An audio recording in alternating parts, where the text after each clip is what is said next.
Hey everybody, Eric Eaton here. How are you doing, OB Joyful family? So today we're going to continue on in our look at the fruit of the Spirit. Now in this time of kind of unrest, we see people that seem to be on edge, people kind of at each other's throats. It's a good opportunity for us to figure out not how we're seeing other people live, but how should we live, and living a centered life with Christ at the center. So that's why we're looking at the fruit of the Spirit. And so the first thing we're going to look at today from the fruit of the Spirit is love. And we're going to stay in this for a little bit. This is the first thing that Paul talks about in the Galatians verse. And we have to talk about love first. And Paul says in 1 Corinthians 13:13 that you need to abide in faith, hope, and love. But the greatest of these is love. And we also see and have to understand that we can't talk about politics. We can't talk about religion. We can't talk about race until we talk about love, because we have to understand love first in order to get into those other topics, because Paul also tells us to speak the truth in love, not just spurt it out, just not throw it all over social media, but speak it in love. And we have this great story in Luke 10 where a rich young ruler comes to Jesus and says, what do I have to do to be saved? And he says, love the Lord your God with all your heart, with all your soul, with all your mind, and all your strength.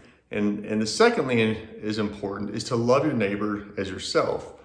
And the guy goes, well, who's my neighbor? And this is where we get that story of the Good Samaritan.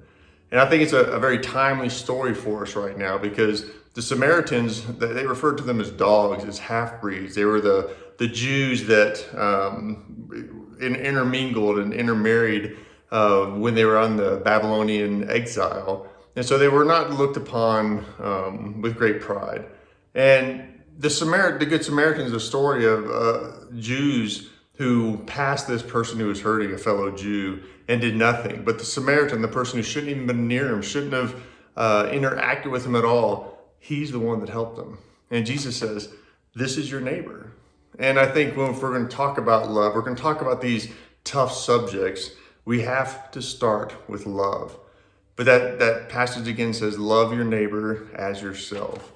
So for my challenge for you today, as you look through the fruit of the Spirit and you understand love, is how are you loving your neighbor today? How are you entering in conversations with the basis of love? Not to be right, not to win the argument, but to love your neighbor, to lead them toward Christ, to point them toward Christ. As you go throughout this day, that's what I want you to think about. How can you show love? How can you be love? And in those hard cases, how can you let Christ show his love through you to those around you? So that's what I want you to concentrate on today. Everyone have a great day, and God bless.